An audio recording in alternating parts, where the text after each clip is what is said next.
안녕 안녕. 자, 안녕하세요. 반갑습니다. 코인 수첩 이제 두 번째 시간입니다. 자, 안녕하세요. 반가워요. 네.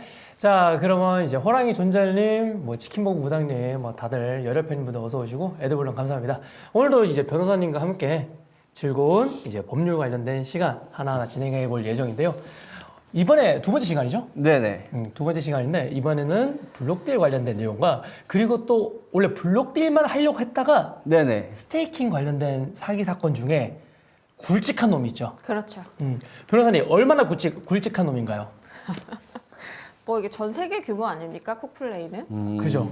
해외에서도 유명하다고. 그렇죠. 해외에서도 엄청 유명하죠. 콕 재단이 뭐 해외에서도 다양하게 활동을 했었고 그리고 뭐 그래서 해외에서 고소하고 싶어 하시는 분들도 뭐 많이. 맞아요. 이게 일본 쪽도 생각보다 크다라고 알고 있습니다. 네, 그리고 뭐 미국이나 이런 데도 있기 때문에 문의가 많이 들어와요. 외국에서도 고소를 할 수 있냐? 네. 우리 국적이 아닌데도 고소를 할 수 있냐? 뭐 그런 문의들이 많이 들어오고 있습니다. 맞아요. 저도 이제 뉴스 기사나 이런 거 많이 찾아보니까 이제 일본에서 뭐 이것저것 불법으로 뭐가 났다 하면서 맞아요. 심지어 뭐 고개 불기소 처분이 났다 이런 내용까지 그때 기사가 한번 났었던 것 같아요. 맞아요. 네. 그런 이제 굵직굵직한 스테이킹 관련 사건까지 블록딜과 스테이킹의 굵직한 이제 문제인 콕플레이어에 대해서 오늘 두 가지 내용 즐겁게 또 여러분들과 함께 이야기 나눠보도록 하겠습니다. 자, 그러면 변호사님 소개 한 번 더 간단하게 진행을 하고 그다음에 네네. 진행을 하도록 하시죠. 네, 그러면 이제 변호사님 소개 간단하게 드리도록 하겠습니다. 제가 소개할까요? 네네. 자기 소개 멋있게. 안녕하십니까. 저 담덕법률사무소 대표 변호사 박지은 변호사라고 하고요. 저희 사무실에 코인 전문으로 이제 사건을 많이 피해자들을 대리해서 많이 사건을 진행을 하고 있습니다. 그래서 오늘 이렇게 출연을 해서 여러분들에게 사기를 당하시지 않을 수 있는 그런 뭐 방법들을 좀 알려드리기 위해서 이렇게 다시 출연을 했습니다. 그 지난주에도 이제 피해자분들을 위해서 대신 나오셔가지고 이제 많은 얘기들을 해주셨잖아요. 네. 그거에 대해서 이제 피해자분들이 이제 변호사님한테 따로 뭐 피드백이나 뭐 하셨던 얘기들은 따로 없나요? 뭐 비트뱅크 관련해서 연락들이 조금 오셨었고요. 네. 저희 뭐 방에서는 다들 이제 좋아하시죠. 이런 취지의 방송이 좀 더 활성화되고 좀 문제가 있는 사건들은 조금 더 언론화가 되고 이런 부분들을 조금 환영을 해주시더라고요. 맞아요. 이런 걸 많이 집중해 줘야 되는 게 사실상 이슈화가 많이 되면 빨리 처리하잖아요. 맞아요. 우리나라 특징. 사실상 조금 더 처벌도 세지고. 맞아요. 그거 본보기식으로 맞아요. 조져버리겠다. 맞아요. 맞아요. 그래서 맞습니다. 이번에 있는 오늘 소개시켜주는 사건 그리고 다음 그리고 이전에 소개시켰던 사건 중에서도 혹시나 여러분들이 피해를 당하시거나 그 관련된 내용이 좀 아시는 분들은 꼭 잘 풀리시길 바라겠습니다. 저희한테 연락하셔도 되고요. 제가 갑자기 궁금한 건데 네. 이거를 전담으로 해주는 그 이제 부서가 따로 있나요? 이제 코인 관련된 사기들이 굉장히 많잖아요. 네. 그 이런 사기 사건을 이렇게 조사할 수 있는 따로 수사기관? 전담 부서가 따로 서울청에는 있어요. 어, 서울청에는 코인 전담 팀이 있고요. 다른 곳에서는 아직 보진 못했어요. 그리고 조금 이렇게 수도권 쪽이나 뭐 어쨌든 그 되게 잘하는 분들 외에는 코인에 대해서 거의 잘 모르시는 분들이 많아요. 그래서 조사 가면 원래 고소인 조사를 가면 변호사는 가만히 주로 앉아 있거든요. 네네. 근데 코인 사건을 제가 고소인 조사를 가면 고소인분 진술보다 제가 더 많이 진술을 하고 옵니다. 코인에 대해서 이제 설명을 해드려요. 모르시니까. 그럼 전담 부서 같은 경우 서울에 있는 이제 전담 부서 같은 경우는 그래도 기본적인 지식이나 이런 것들이 있는 건가요? 네, 교육을 따로 받으시는 걸로도 알고 있고요. 네, 그리고 제가 한번 다녀왔었거든요. 그 사건 때문에. 네네. 네, 그 전담으로 이제 거기서 다 하고 계신다고 하시더라고요. 전담 팀이 운영이 되고 있습니다. 그래도 다행이네요. 좀 근데 거기만 있어서 될 일이 아니죠. 너무 많죠? 너무 사건이 많은데 거기만 있는 왜냐면 어차피 사건들은 전국에서 발생을 하고 요새 관할이라는 게 또 굉장히 엄격해져서 그 어쨌든 뭐 해당 관할에서 일단 다 진행이 되기 때문에 각 지역에 방방곡곡에서 진행이 되고 있거든요, 수사는. 근데 이제 코인을 잘 모르시면 사실은 조금 해결하기 어려운 부분들이 많아서 이제 그런 부분들이 이제 국가 차원에서도 조금 개선이 되기를 바라는 점이 있습니다. 저희 입장에서도. 안타까운 게 또 저희한테도 연락 오는 분들 보면 이게 좀 파이가 크거나 규모가 큰 거 같은 경우는 어떻게든 저희가 도와드리고 싶은데 이제 개인이 사기당해가지고 파이가 작은 케이스들은 참 도와드리기도 좀 애매한 부분들도 많이 있어가지고 그렇죠. 혹시 그런 이제 소규모 사건 같은 경우는 어떻게 처리하는 게 가장 좋을지. 일단은 뭐 개인적으로 처리하시기는 조금 힘들어는 보여요. 왜냐면 소규모라는 건 어쨌든 피해 금액이나 피해 인원이 적다라는 건데 그럴 경우에 어떤 명확한 증거를 가지고 이게 사기라는 게 입증이 되지 않으면 불송치가 나거든요. 네네. 그러니까 혐의 없음으로 이제 사건이 종결이 돼버리는 거죠. 그래서 좀 코인을 전문적으로 할 수 있는 일단은 법률 전문가의 좀 도움을 받으셨으면 좋겠어요. 이거 정말 뭐 변호사를 저를 선임해라 이런 의미가 아니라 정말로 그런 이게 사기라는 점을 조금 전문적으로 입증을 할 필요가 있거든요. 코인 사건 같은 경우는 조금 더 그렇다고 보여집니다. 그러니까 그런 도움을 좀 받으셨으면 좋겠어요. 정말. 예, 너무 안타까운 게 코인 같은 경우는 아무래도 전문 기관에서 수사도 도와주고 있지만 그 개인이 자료를 만들어서 또 이제 입증해야 되는 경우들이 굉장히 많잖아요. 그게 그래서 너무 어려워요. 저희도 이제 한 분 한 분 도와드리고 싶은데 이 자료를 만들기 위해서는 수많은 이제 조력자들이 필요한데 그럼요. 한 분을 위해서 수많은 조력자들을 데리고 도와주기에는 저희도 이제 인력이 부족하니까 아, 너무 그건 안타까워요. 불가능해요. 저희도 진짜 지금 불가능해요. 도와드리고 있는 사건들이 여러 가지가 있는데 규모가 크면은 이제 도와주려고 하시는 분들이 많은데 작은 경우에는 그 도와줄 수 있는 사람들을 구하기가 너무 힘들기 때문에 맞아요. 그리고 더 문제는 코인 피해를 보신 분들 대다수가 코인을 잘 몰라요. 맞아요. 그러니까 내가 전자지갑을 사용했어? 이런 분들도 있어. 그냥 옆에서 시켜주는 대로 어. 혹은 이제 날 소개시켜준 사람이 내 핸드폰으로 만지작거리면서 그쵸. 그냥 나는 돈만 넣으면 되고 그냥 뭔가 돈이 안 나와 이제. 맞아요. 그래서 내 돈을 찾을 수도 없어. 어떻게? 이런 상황인데 그걸 도와줄 사람은 아무것도 없는 거죠. 그리고 입증을 하려고 하면 돈이 어떻게 들어가서 뭐 지갑 주소도 따고 뭐 거래 내역도 다 확인을 해야 되는데 그런 걸 전혀 하실 줄 모르는 거예요. 그래서 이게 너무 가장 안타까운 게 한 분 한 분 다 도와드리고 싶은데 이게 맞아요. 작은 케이스 같은 경우는 진짜 너무 도와드리기가 조금 힘든 부분들에 그거는 대해서 물리적으로 불가능하실 거예요. 네. 또 이게 큰 사건이야 어떻게든 뭐 사람들 모아가지고 자료 수집하고 뭐 하겠는데 개인 같은 경우는 자료 수집이나 이런 걸 직접 다 해줘야 되니까 참 맞아요. 너무 안타까워요. 맞아요. 큰 사건은 크게 갈 수 있는데 네. 한 분 한 분 거는 그런 디테일한 것까지 다 필요하니까. 맞아요. 그리고 생각보다 모르시는 분들이 많은 게 저도 몰라서 가지고 이게 변호사님이랑 함께 고소를 진행할 때 네. 다들 경찰이 다 해줄 줄 알아요. 어, 그거 진짜 모르시더라고요. 저도 몰랐어요. 그러니까 경찰이 다 해줘요? 내가 그러니까- 고소를 하면 그 사건에 대해서 경찰들이 야 내가 막 살건 잡겠다 하면서 자기가 조사해가지고 쉽게 잡아야겠다 하면서 이렇게 자료 준비하는 줄 다들 알더라고요. 예전에 드라마 보면 수사반장 이런 거 보면은 이제 사건이 의뢰가 들어오면 수사반장들이 나서서 자료 수집하고 뭐하고 과학 수사하고 막 이런 것들을 사람들이 생각을 하는데 실질적으로 코인 같은 경우는 수사반장 같은 분들이 없고 직접 피해자들이 모든 자료와 증거를 다 가지고 이제 그 기관 그 수사기관들한테 설명을 해줘야 되는 상황이잖아요. 그거를 얘기하는 것 같아요. 네. 아니 내가 지금 그 말을 하려고 진짜 너무 답답해서. 아 진짜 요새 너무 힘들어요. 그래서 고소하는 입장에서는 너무 힘든 거예요. 수사기관을 설득하기가. 모르니까 모르는 것도 있고 모든 입증을 다 저희한테 넘겨요. 그럼 조사를 전부 다 피해자 혹은 변호사님이 해야 돼요. 아 그래서 힘들죠. 너무 힘들어요. 네. 특히 조사하기에는- 코인 사건은 더 못해.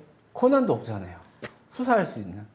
그래서 거래소에 대해서 뭔가를 도와달라고 요청하기도 애매하고. 아마 그 부분도 아마 잘 못하실 것도 같아요. 거래소에 어떻게 돌아가는지 잘 모르시니까. 맞아요. 뭘 요청해야 될지도 아마 모르실 것 같고.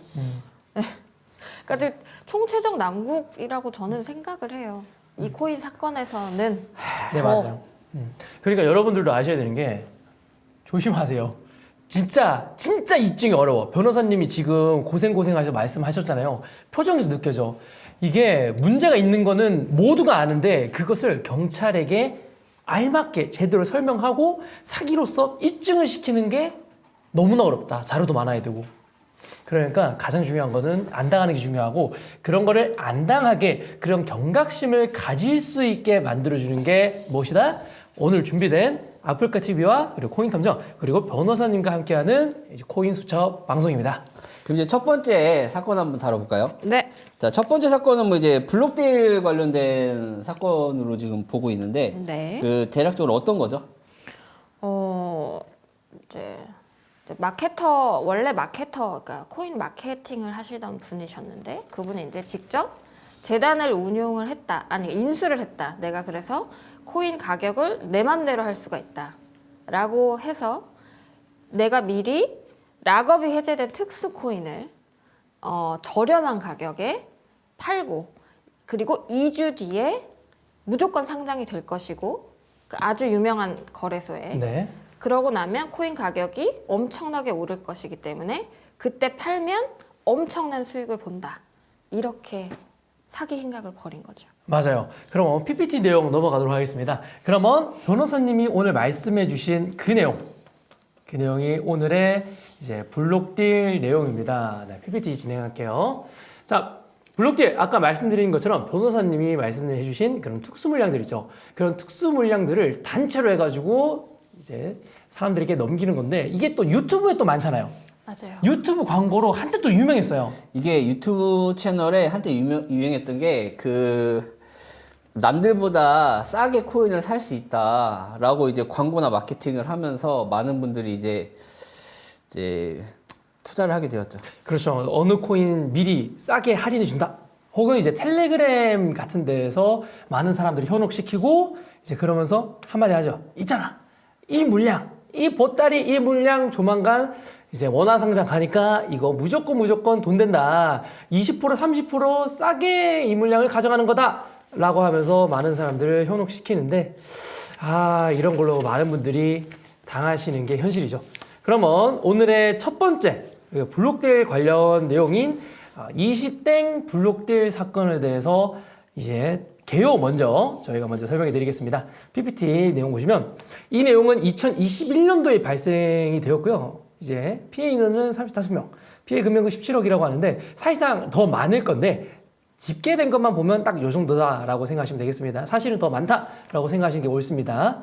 자, 2020년도에 이제 이시땡이라는 분이 뭘 하신다? 애초에 다단계를 하시고 계시는 분이었어요. 이분이 티어가 높아. 그래가지고 마케팅 능력도 좋으시고 자기 인스타그램이든 뭐든 잘 꾸며가지고 사람들을 잘 꼬실 수 있는 마케팅 능력이 있어요. 그러다 보니까 이분이 생각하신 거야. 곰곰이 생각해보니까 야 이거 내가 다단계 그냥 윗단계가 아니라 내가 한번 제대로 꾸며보겠다 하면서 주위의 인맥들을 모으게 됩니다. 그래서 시작하는 게 저번 방송 때 알려드렸던 스테이킹 사건 중에 비트뱅크 사건입니다. 그 사건과 연계해가지고 프로젝트 S. 프로젝트 S 맞습니다. 프로젝트 S를 자기가 같이 연계해가지고 내가 재단을 인수했다라는 내용으로 사람들에게 블록딜 코인을 넘기게 됩니다. 그러니까 잠깐 부연 설명을 하자면 프로젝트 S라는 그 다단계 스테이킹 사건이 잘 안 됐어요. 멈췄어요. 그렇죠. 그거를 보상해주겠다. 그러면서 이걸 판 거예요. 나오게 된 계기가 그거였군요.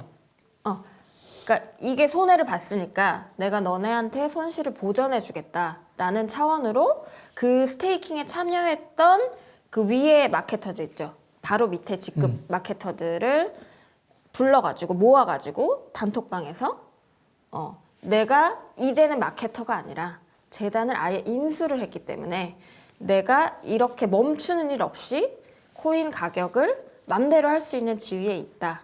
이렇게 하면서 확실하게 8주 내로 상장이 되고 안 되면 돈을 돌려주겠다라고 얘기를 하면서 팔았어요. 와, 그러면 이제 피해자 입장에서는 프로젝트 S를 진행하다가 내 돈이 애매모해졌는데 갑자기 선심 쓰듯이 그렇죠. 돈을 더 잘 불려주겠다라는 느낌으로 그렇죠. 소개해주니까 내가 넘어가요. 피해를 보상해주겠다. 프로젝트 S가 멈췄으니까 돈이 안 나오니까 그거를 회복해주겠다라고 하면서 그 중간에 나온 게 이거 블럭딜이에요. 네. 그러면은 피해를 좀 이제 회복을 좀 빨리 하기 위해서 더 많은 돈을 또 이제 끌어다가 투자하신 분들도 계시겠네요. 그렇죠.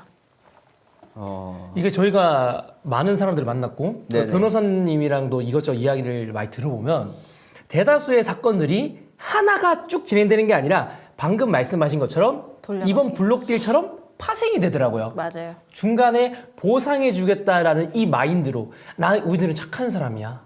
우리는 정말 좋은 사람이야. 너에게 수익을 주고 싶어. 어떻게 해서든지 내가 복구시켜 줄게. 왜? 미안하니까. 라는 그 개념으로 접근을 하는데 사실상 마지막 있던 돈까지 다 쏙 빨리게 되는 그런 예, 그리고 일이죠. 실질적으로 이 투자금이 다른 곳으로 이제 운용이 됐다라는 점까지 좀 드러나서 네. 예, 그래서 참 이제 이런 조금 거 혐의가 좀 많이 입증이 돼가고 있는 중인 것 같습니다. 이 사건은. 그러면 방금 말씀하신 그러면 사람들에게서 블록딜로 돈을 받고 그걸 돈을 어떻게 딴데 잘못 쓴 썼길래? 거죠. 그러니까 자기가 생각한 대로 쓴 게 아니죠. 투자금을 받아서 거기 뭐 이렇게 한데 여기다가 써야 되는데 직접 고지한 데 써야 되는데 그게 아니라 다른 데다가 그 돈을 받아서 다른 데다 쓴 거죠. 그러니까 다른 일을 저질렀대. 그러니까 요번에 쇼고. 쇼고. 네, 쇼고. 네. 쇼고. 요번에 유명한 지난주에도 얘기했던 그 쇼고, 코인. 쇼고에다가 넣은 거예요.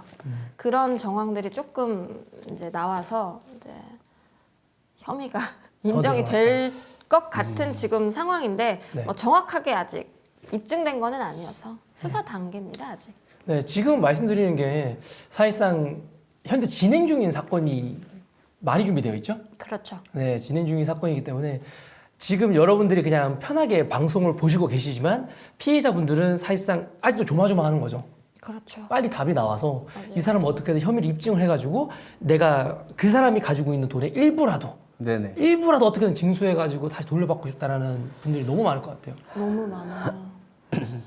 맞아요. 그리고 지금 채팅창에도 보면 달빛토리아님이 말씀하시네요. 제 3자 입장에서 보면 왜 저런 거 당하지 하는데 막상 본인한테 닥치면 판단을 제대로 못하고 당하게 될 수도 있다. 그렇죠. 이게 그 단순히 이제 지켜볼 때는 이런 다단계에 왜 빠져들지라고 생각을 하시는데 이 다단계에 하시는 분들 중에 그 다단계를 알면서 하시는 분들도 굉장히 많아요. 그렇죠, 그렇죠. 그래서 이게 다단계인 걸 알면서도 나는 이제 그 다단계의 꼭대기에 있을 거다라고 생각을 하시면서 나까지는 괜찮겠지라는 생각에 알면서 투자하시는 분들도 굉장히 많습니다.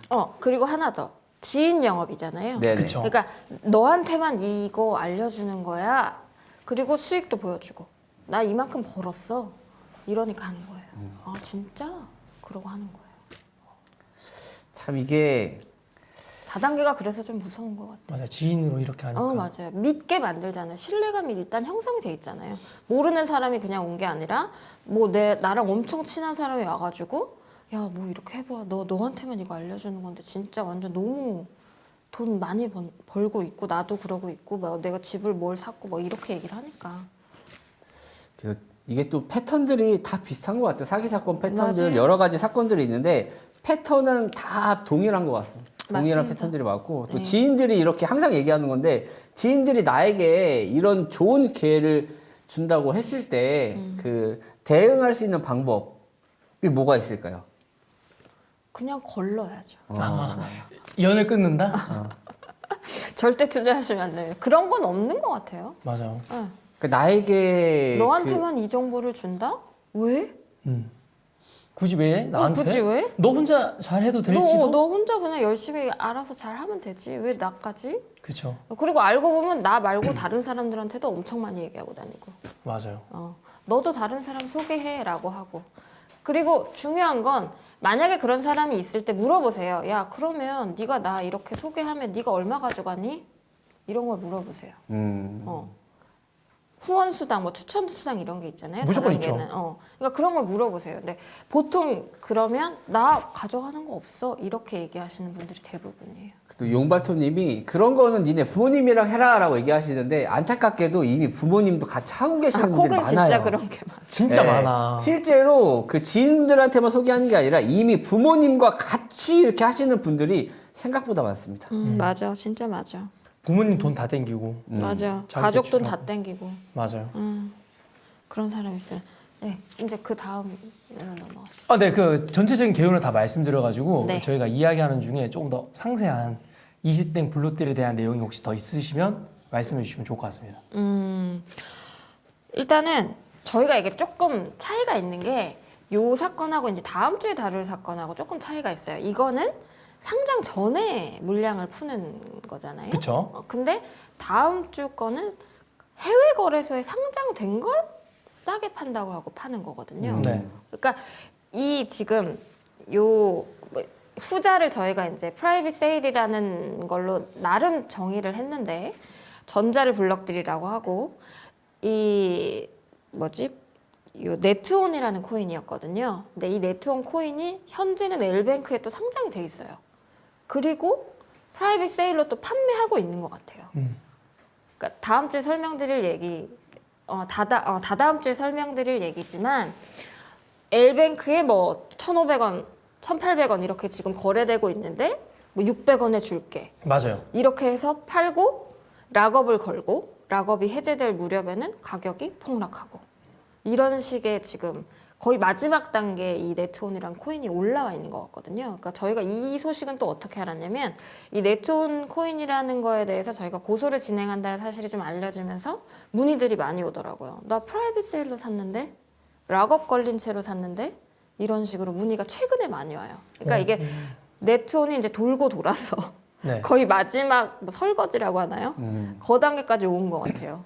이 예전 같은 경우는 거래소에 상장을 해서 가격을 펌핑시키고 이제 매도하는 형식으로 이제 재단들이 수익 실현을 많이 했었는데 맞아요. 지금은 장이 안 좋아지면서 거래소에서 수익 실현이 안 되기 때문에 얘들이 초반에 일부 물량만 유통을 시켜서 그걸로 가격을 올립니다. 올린 상태에서 그 다단계 하시는 분들, 그분들을 이용해서 중간에 싸게 걔네들이 물건을 띄어가요. 그러면 재단과 그다음에 마케팅하는 애들이 일정 비율로 수익을 쉐어하는 관계를 가지면서 물량을 락걸린 걸 넘겨줍니다. 근데 락걸린 물량을 받은 마케터들은 물량을 판매를 하고 재단은 이 가격을 유지시켜 줍니다. 근데 어느 순간 락 물량이 풀리면 가격을 유지시킬 수가 없거든요.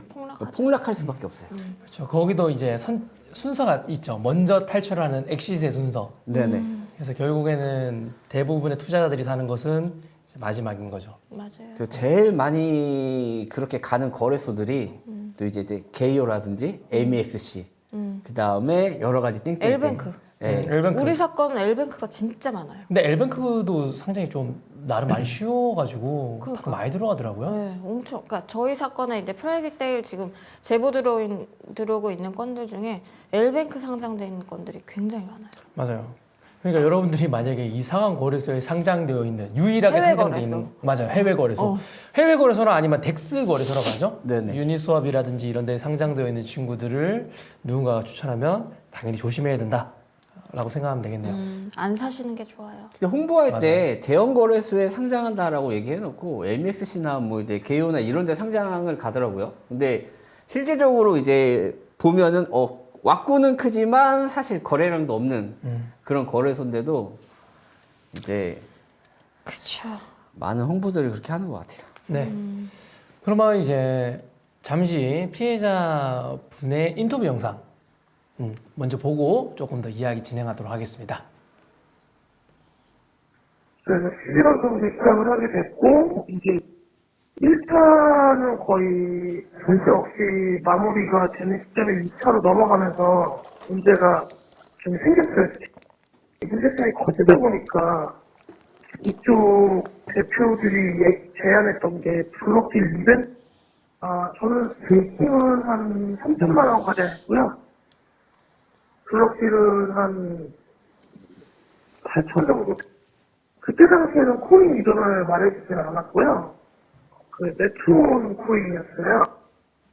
이미 그 전부터 이런 스테이킹 재단하는 다단계 업체에서 많이 사용을 했었던 코인이더라고요. 구체적인 내용을 들어보니까 결론은 본인이 재단 대표도 아니었고 본인 단독 코인도 아니었고 이미 몇 차례 이런 스테이킹 주식에서 사용했던 코인이었고 가치가 아예 없는 코인이었고 그리고 저희 자금이 이제 블랙딜을 하는 코인 자금에 들어간 게 아니라 다른 코인을 본인이 구매한 걸로 나오더라고요. 그거는 또 이제 3차로 이 블랙딜 다음에 사람들한테 빚을 줘가지고 3차 추이라든지 또 나왔 또 타점을 주겠다 해서 된 건데 완전히 상패까지 돼버린 거예요. 다른 사업들을 많이 하고 요식업 사업도 하고 뭐 쇼스 이런 일도 하고 그 다단계로 복귀해가지고 다시 그런 일도 하고 완벽히 복귀했어요. 내용 보니까 다들 대출을 받으셔가지고 많이 넣으시기도 했고 방금 이야기 더 들어보니까 애초에 이름도 모르고 투자한 뒤에 코인 이름을 나중에 듣네요. 네, 코인 이름- 나중에 알게 된 거죠. 문제 터지고 나서. 터지고 나서 네, 근데 그 네트온 코인이라는 것도 되게 웃긴 게 저희 고소 사건이 다 이렇게 연결돼 있어요. 네. 고소인들은 싹 다 다른데 피의자들이 막 공통된 사람들이 많은 거예요. 그 피의자 중에 한 명이 이제 실질적으로 이제 고 재단하고 연결이 돼 있었고 백서도 만들고 막 요런 역할을 했더라고요. 그러니까 전혀 다른 사건인데 전혀 다른 코인 사건인데 한 사람이 이것도 하고 저것도 하고 막 돌려막기 하려고 막 이런 식으로 했더라고요. 거의 비슷하게 돌아가고 있네요. 이제 어쩔 수 없이 다단계다 보니 거기에 있던 사람이 나도 해보겠다.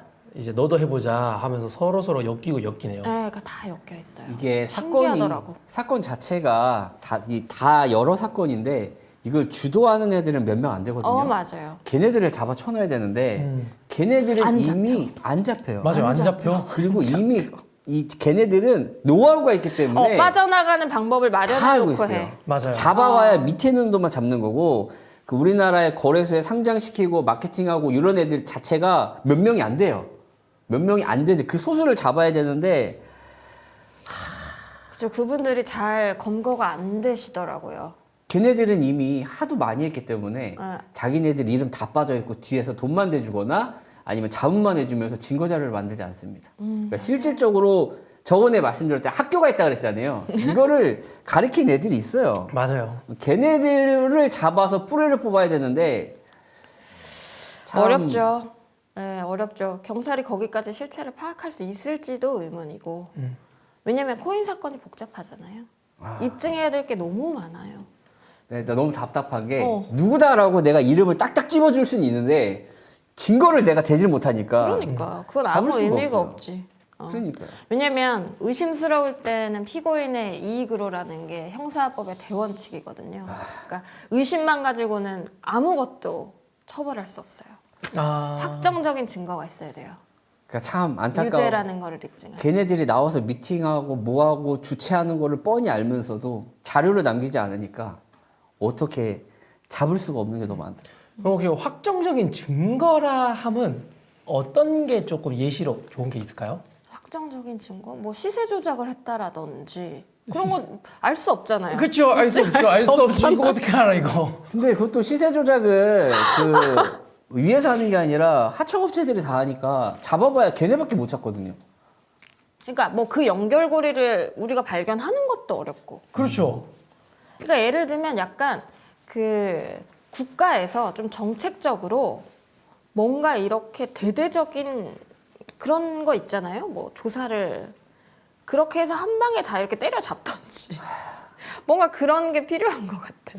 그러니까 사건에 대한 패턴도 다 비슷하고 그다음에 관련된 사람들도 다 똑같은 사람들이고 결국 걔네들을 주도하는 애들이 몇 명 있는데 걔네가 방어하는 논리들이 네, 비슷비슷한 것 같아요. 거의. 그래서 그런 것들을 깨려면 굉장히 많은 입증을 해야 되는데 그런 것들이 입증하기가 굉장히 곤란한 것들이 많아요. 그래서 지난번에 뭐 제가 말씀드렸던 뭐 펜딩이 된 것도 일부러 펜딩을 시켰다라고 우리는 주장을 하지만 저쪽에서는 그게 아니다. 펜딩은 일부러 시킬 수 있는 게 아니다.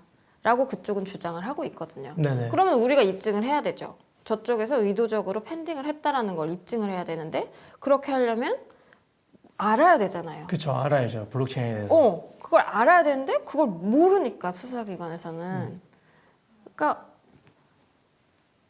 저희가 할 수밖에 없는 거예요. 왜냐면 아쉬운 건 우리잖아요. 그렇죠. 그래서 이제 돌아서 이야기가 다시 돌아온 거는 이런 사건들이 이루어졌을 때 우리 피해자분들 혹은 이런 거에 하시는 분들이 많은 증거들, 네네. 자료들을 많이 가지고 있어야 사실상 제대로 된 조사가 이루어진다라는 거네요. 근데 이런 작은 사건 하나하나 해결해 나가다 보면은 바위도 언젠가는 깨진다고. 이게 전 판례가 그렇게 되고 시스템이라든지 수사 노하우가 쌓이다 보면은 나중에는 위에 있는 윗선도 잡을 수 있지 않을까. 네, 그렇게 당연히 돼야죠. 그러니까 그런 것들을 이제 수사기관에서 잘 못하는 부분들은 저희가 하는데 저희가 이제 코인 탐정님들한테 이제 기술적인 부분에 대한 도움을 많이 받았죠. 그렇죠. 서로 이제 돕고 돕는. 맞아. 굉장히 도움을 많이 받고 있어요, 저희가. 자, 그럼 이렇게 해가지고 이제 블록딜 관련된 내용인데 혹시 마무리로 더 말씀해 주실 게 변호사님 더 있으신가요? 일단은 그러니까 사기라는 걸 입증할 수 있는 어떤 큰 틀에서 사기라는 걸 입증할 수 있는 아까 그런 기술적인 부분들은 이제 저희가 해야 될 일이고, 그러니까 아주 작은 것들, 그러니까 예를 들면 당시에 이 사람들이 어떤 내용을 말하고 팔았는지에 대한 구체적인 디테일을 입증할 수 있는 자료들은 조금 확보해 두시는 게 좋겠다. 지우지 마라. 그 디테일이라 하면 어떤 게 조금 디테일일까요? 그러니까 뭐 내가 원금 보장해 줄게. 원금 보장. 원금 보장. 수익 뭐 몇 프로 줄게. 네. 이거 무조건 된다. 무조건 된다. 이거 안 되면 내가 집을 팔아서라도 너한테 돈을 준다. 그거를 혹시 지인이 말했나요? 아니면 뭐 단톡방에 말한 거 이런 거 다 전부 다 돼요. 싹 다? 싹 다. 싹 다? 싹 다. 그 멘트들. 네. 그리고 또 다른 멘트 더 있을까요? 뭐 대략적으로는 그렇죠. 우리는 수익, 그러니까 보통 근데 개인들끼리는 뭐 수익 구조에 대해서는 얘기 안 하거든요. 네네. 네. 그런 건 이제 단체방에서는 이제 수익을 어떤 식으로 낼 거다. 뭐 이런 것들은 얘기는 하겠죠. 사업 설명회 같은 것들을 예를 들면 유튜브에 사업 설명회 같은 게 있었다면 그런 걸 녹화를 해두거나 좋네. 아니면 사업 설명회를 가서 사업 설명 자체를 녹음을 하거나 그런 게 되게 중요해요. 네. 어. 그러면 이제 그걸로 인해 가지고 제대로 된 증거로 우리가 변호사님 이렇게 해가지고 고소를 진행하게 되면 그렇죠. 나중에 좀 잡아서 내 돈을 어느 정도 돌려받을 가능성이 생긴다. 맞아요. 이게 중요한 게 뭐냐면 문제가 터지면 그런 영상들이 싹 다 내려가고 없어지더라고요. 싹 다 내려가고 그리고 자기들은 그런 말 한 적이 없다고 얘기해요. 그렇기 때문에 와. 미리 이제 조금 그런 자료들이 확보가 돼 있으면 너무 좋죠. 맞아요. 그리고 핸드폰은 갤럭시 써야겠네요. 그렇죠. 자동 녹음. 자동 녹음. 자동 녹음을 생활하자. 혹시 이렇게 이제 녹음을 하거나 영상을 촬영했을 때 불법 녹음, 불법 이제 영상 아닙니다. 촬영으로 법적으로 전혀 아닙니다. 대화자, 그러니까 강연을 하더라도 내가 강연에 참가자이기만 하면 그 네. 강연을 녹음하는 건 아무 문제가 안 돼요. 그리고 그러니까 대화하는 사람들 간에 몰래 녹음하는 것도 전혀 문제가 되지 않아요. 불법은 아니에요. 네. 그러니까 여러분들 혹시나 그런 일이 있으면 무조건 자동 녹음 아니면 세미나 가면 친구가 막 다 지인들이 돈 버는 세미나 있다면서 막 그런 걸로 막 초대하거든요. 아니면 좋은 강연이 있다면서 데리고 가거든요. 그럼 갔을 때 의심스러우면 먼저 촬영부터 하고 있어라. 그쵸. 아니면 녹음이라도 하고 녹음을 있어라. 해라. 녹음을 하고 있어라. 그게 또 어찌 보면 나를 위한 최소한의 방어 수단 중 하나이지 않을까. 왜냐면 아니면 그냥 삭제하면 되잖아. 맞아. 난 리스크 없으니까 그냥 주머니 속에 녹음 버튼 눌러놓고 넣어놓기만 하면 되니까. 그렇죠. 여러분들을 방금 변호사님이 말씀하신 것처럼 그런 자기를 위한 최소한의 방어책 꼭 한번 기억하시길 바라겠습니다. 천년 묶음님이 말씀하시네. 녹음하면 그냥 불법인 줄. 아니에요. 그러니까 도청만 그래요. 예를 들면 내가 이렇게 멀리 있어. 나는 이 여기랑 상관이 없는데 이 둘의 내용을 녹음하면 불법이에요. 근데 내가 여기 껴있고 둘이 얘기하는 걸 녹음하는 건 상관없어요. 상관없구나. 네. 그럼 요것으로 해가지고 20대 블록딜 내용은 여기서 마무리 짓도록 하겠습니다. 혹시 뭐 호랑이 하고 싶은 말씀 있으신가요? 저요? 네. 저 이거는 좀 궁금해요. 저 같은 경우는 녹음기를 아예 가지고 다니거든요. 카드형 녹음기라 그래서 지갑 안에 들어가는 녹음기를 갖고 나 그거 다니는데 봤잖아요, 지난번에. 네, 네, 집에 맞아요. 있어요. 깜짝 놀랐어. 저 이런 게? 왜 이게 이러면서. 올려놓으면 사실 50m, 100m까지도 녹음이 다 돼요. 그래서 그런 거 자체도 불법인가? 왜냐면 전 미팅할 때 항상 녹음기를 켜놓거든요. 그러니까 그거를 이제 공유는 하진 않아요. 그럼 상관없죠. 공유하지 않으면 상관없어요. 녹음하는 것 자체가 불법은 아니죠. 녹음하는 것 자체가 좀 이제 N번방이나 뭐 이런 것들이 사건이 터지면서 혹시 녹음하는 것 자체도 불법이라고 생각하시는 분들 많이 거는 계실까봐. 아니고. 네. 네, 그럼 요것으로 해가지고 이제 다음 내용 넘어가도록 하겠습니다. 네네. 이제 다음 내용으로 진행하는 거는 이제 스테이킹 사건입니다. 스테이킹 사건인데 단위가 무려 조 단위입니다. 단순히 억 단위가 아니야. 그냥 10억 단위, 100억 단위가 아니라 조 단위고요. 이거 사건은 제 주위에서도 일어났어요. 저한테도 연락이 왔고요. 나한테도 돈 넣으라고 하더라고. 아버지가? 아버지 말고. 아버지 아니었어? 아버지 말고. 가끔 아버님이 자꾸 돈 넣으라 그러셔가지고. 아버지 그런 거 하지 마시고. 하지 말라 해도. 하여튼 그거 말고 다른 여자 한 명 있어요. 네네. 그 아버지 쪽 해가지고 뭐 보험하시는 여성분 한 분 계시거든. 그럼 아버지 쪽이잖아, 그것도. 그 아버지가 한 건 아니니까 그분이 어떻게든 저한테 올라가가지고 네 돈 많지? 막 넣어라 막 이런 식으로 막 이야기하는데. 권유를 했다고? 저한테 권유까지 했어요. 심지어 제가 이런 거를 저격하고 이제 사람들에게 알려주고 조심하라고 하는 사람한테 연락이 오니까 진짜 너무 화가 나가지고 아버지한테도 뭐라 했어요. 근데 이거는 아버지가 잘못한 거 아닌가? 어떻게 자기 남자친구의 자식한테까지 돈을 넣으라고 할 수가 있지? 쉽지 않죠. 맞아요. 저한테도 이제 권유가 왔었죠. 하여튼 이래가지고 저한테도 연관이 있었던 큰 사건, PPT 보여주세요. 큰 사건인 콕플레이 사건에 대해서 우리 다 같이 이야기해 보도록 하겠습니다. 이 내용은 저희 코인 탐정에서도 이미 많이 다뤘어요. 자, 1년 정도 된 것 같아요. 8개월, 6개월 됩니다. 대략 8개월, 6개월 정도 지난 사건 같은데, 이때 당시에 진짜 욕을 많이 먹었죠, 저희가. 그렇죠. 그때 당시에 이렇게 방송을 했어요. 지금이랑 얼굴 다르죠. 누군가요? 지금 저때 좀 통통해. 우리 동글동글하고. 아시는 분이에요? 아는 분이죠? 우리야, 우리. 하여튼 이래가지고 저희가 통통했던 시절에 방송을 했는데, 그때 달린 이전 댓글들이에요. 이런 댓글들 쭉쭉쭉 달려져 있는데. 몇 가지 한번 읽어주시겠어요? 네. 여기 보시면, 안녕하세요. 지인 통해서 가입받고 뭐 1년 다 돼간다. 뭐 어떤 사람은 뭐 돈 돌려받고 싶다라는 분들도 계시고, 뭐 콕플레이는 뭐 종교와 같다라고 말씀하시는 분들도 계십니다. 근데 이런 분들이 저희한테 댓글 달 때 공통점이 하나 있어요. 공부 좀 하고 방송해라. 맞아요. 저한테도 그런 말 했어요. 죄송하지만 8년째 암호 앞에만 공부하고 있거든요. 그 콕플레이어가 지금 이 세상에 존재하지 않을 때부터 공부를 하고 있었는데, 네. 참 항상 공통인 것 같아요. 공부 좀 해라. 무식하다. 니들이 무슨 코인 전문가냐. 맞아요. 저한테도 그래. 너 변호사 맞니? 맞아요. 법 제대로 알아라.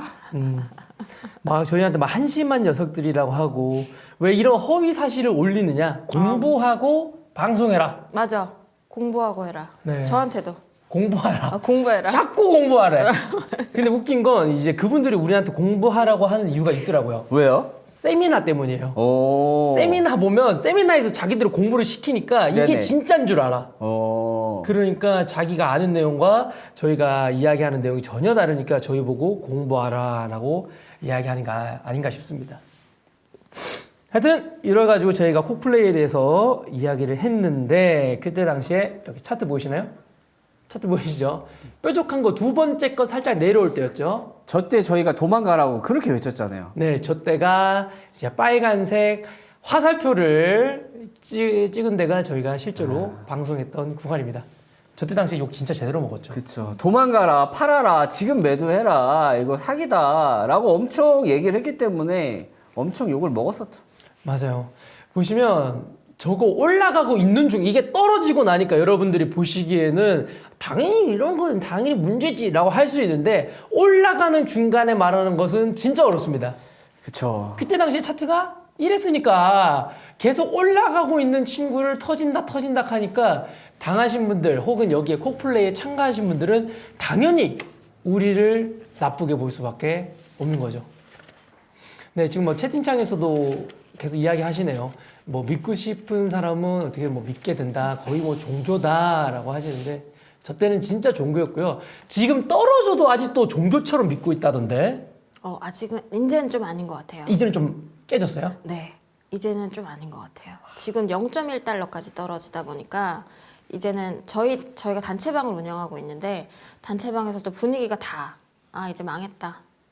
절대 회복이 안 되겠구나라고 다들 생각은 하고 계세요. 그리고 저희가 얼마 전에 이제 비대위 쪽 어떤 이제 분들하고 좀 접촉을 할 기회가 있었거든요. 저희한테 연락이 오셨더라고요. 그래가지고 그분들이랑 대화를 했을 때도 콕은 사기가 맞다라는 생각을 스스로 하고 계시더라고요.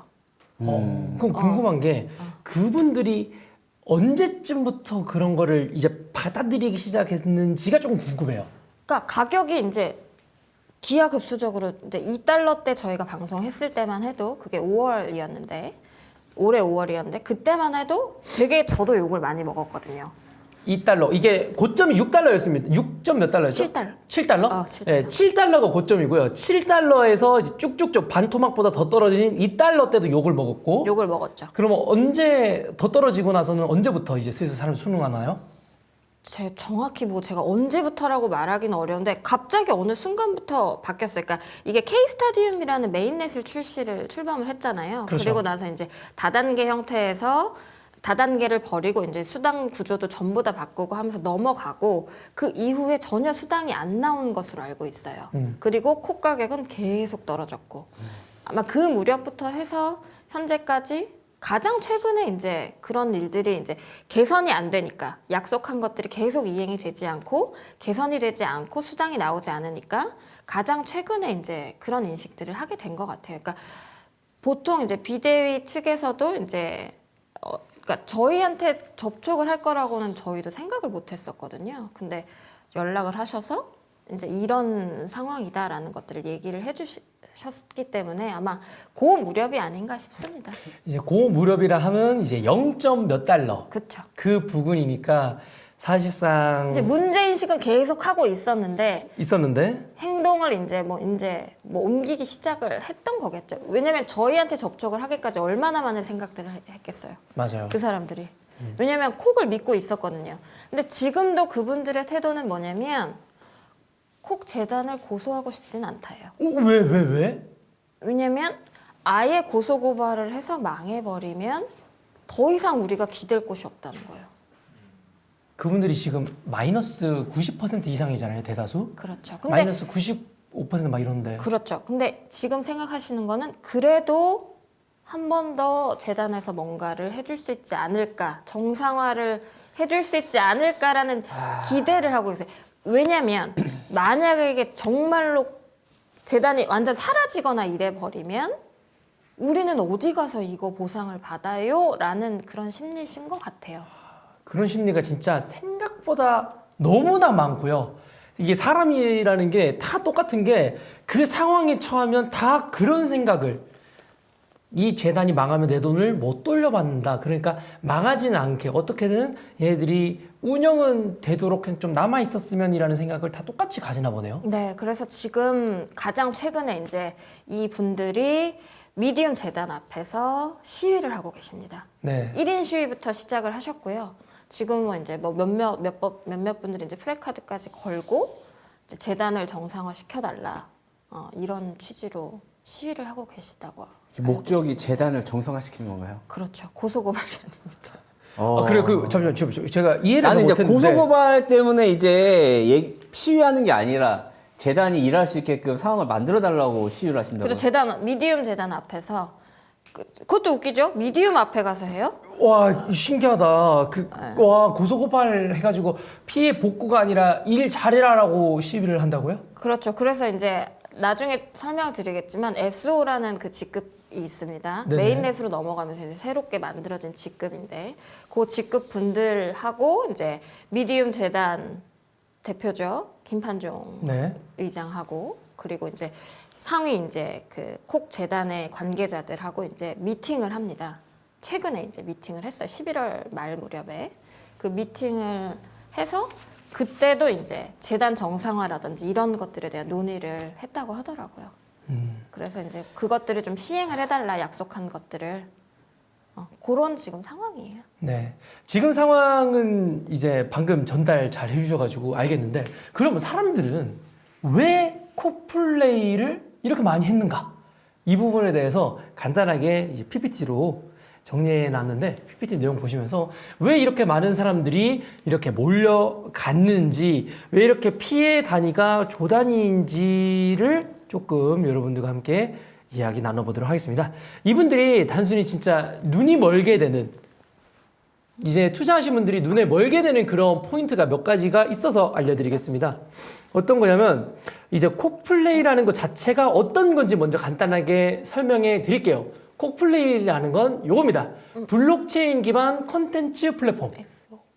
네, 그래가지고 블록체인 기반으로 전 세계 96개국 26만 명의 유저들이 뭐 디지털 플랫폼, 컨텐츠, 영상, 웹툰, 게임을 올리고 이걸로 인한 수익금이라든지 이런 수수료 같은 것을 이 수수료를 코인으로 해가지고 이자를 지급한다라는 게 얘네들의 원래 백서였어. 그래가지고 실제로 이거 확인해보면 옛날에 막 영상이라는 게 엄청 많았어요. 영상도 많고 드라마도 있고 영화도 있고 엄청 많았어. 하지만 이것은 거의 뭐 겉표지였고요. 제대로 된 영상이라든지 이런 거는 수익 구조가 그만큼 나올 정도의 굿즈는 나오지는 않았습니다.